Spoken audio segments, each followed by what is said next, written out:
Semakin Prabowo melawan, semakin Jokowi merasa tertantang. Bagaimana sih caranya meluluhkan watak singa dalam diri Prabowo? Segala cara sudah dilakukan, namun Jokowi sama sekali tidak menyerah. Ada satu titik yang menjadi kelemahan Prabowo, dan benar saja, saat titik itu disentuh, Prabowo pada akhirnya manut. Apalagi kau bela-bela antek-antek.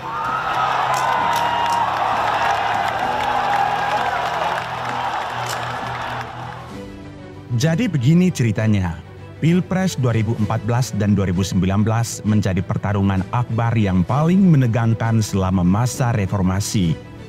Pertarungan terbuka antara Jokowi dan Prabowo nyaris membuat Indonesia terbakar oleh api kebencian yang membara antar sesama anak bangsa.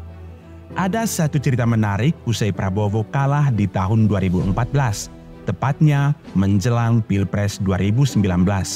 Kala itu, Prabowo diundang Jokowi ke Istana Bogor.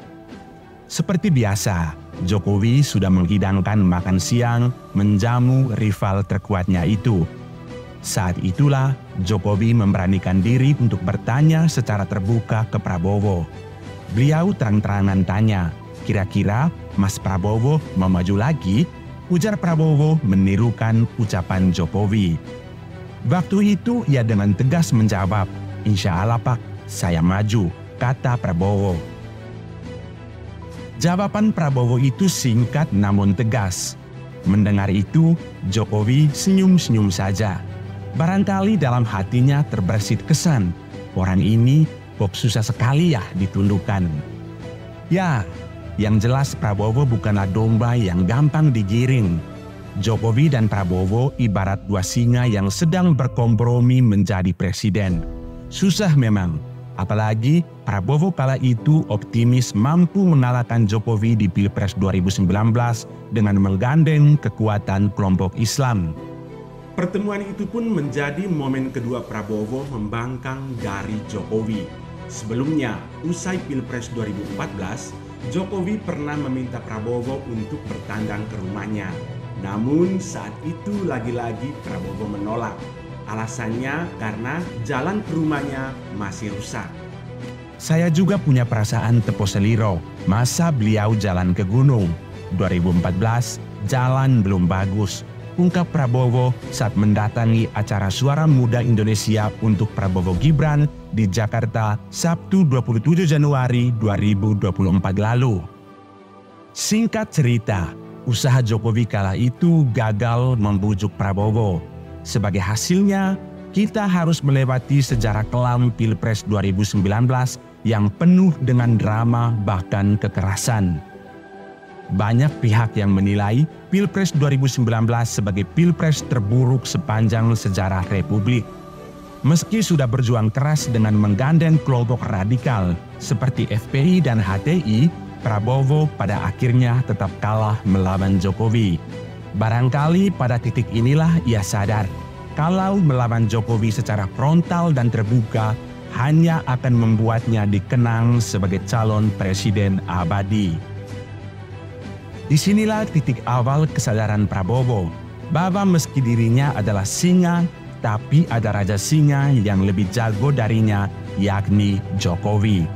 Ia pun mengakui kekalahannya dan sudah bisa ditebak, bergabung menjadi pembantu Presiden Jokowi. Sulit memang bagi Prabowo yang lahir dari latar belakang keluarga berdarah biru dengan posisinya yang strategis di militer untuk tunduk dengan Jokowi yang hanyalah tukang kayu. Tapi meski demikian, faktanya ia sudah 2 kali melawan si tukang kayu berwajah deso ini. Segala kebesarannya pun ditanggalkan dan mengikuti Jokowi sebagai Menteri Pertahanan. Kita harus berani dan kita harus mau untuk mengakui kepemimpinan Presiden kita, Presiden Joko Widodo. Banyak yang bilang Prabowo sudah banyak berubah, dan sosok yang paling berperan dalam mengubah Prabowo tak lain adalah Jokowi. Jokowi tak mengubahnya menjadi domba yang hanya menuruti tuannya. Jokowi mengubahnya menjadi singa yang punya kerendahan hati. Maka tak heran, selama menjadi menteri pembantu Jokowi, sikapnya berubah total. Prabowo yang dulu terkesan angkuh menjadi sering memuji Jokowi. Sikapnya yang dulu temperamental, kini sudah banyak berubah. Dulu terkesan agresif dan ambisius, sekarang lebih tenang namun terarah. Bahkan suatu ketika di awal tahun 2023, Prabowo tak kuasa menumpahkan air matanya. Tangisannya pecah di depan Jokowi. Kala itu, Jokowi bertemu Prabowo di kantor Kementerian Pertahanan. Saat itulah, Prabowo bercerita mengenai perasaannya ketika diangkat menjadi Menteri Pertahanan. Saya di ruangan ini diberhentikan. Sekarang saya kerja di ruangan ini. Makanya ketika saya ajak Pak Jokowi ke ruangan ini, saya menangis. Ujar Hasan Nasbi, orang dekat Prabowo, menirukan perkataan Prabowo kala itu. Hasan tak percaya. Ia kemudian mengonfirmasi langsung perkataan Prabowo itu ke Jokowi. Apa benar bosnya itu memang menangis? Jokowi memang membenarkan bahwa Prabowo menangis saat mengajak dirinya ke ruang Menteri Pertahanan.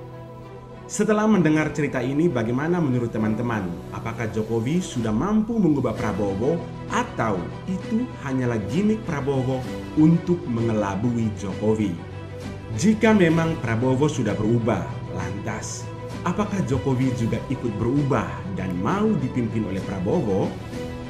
Yang jelas dalamnya hati bisa diukur, dalamnya laut tidak ada yang tahu. Silakan berbagi pendapat Anda di kolom komentar dan sampai jumpa di konten selanjutnya.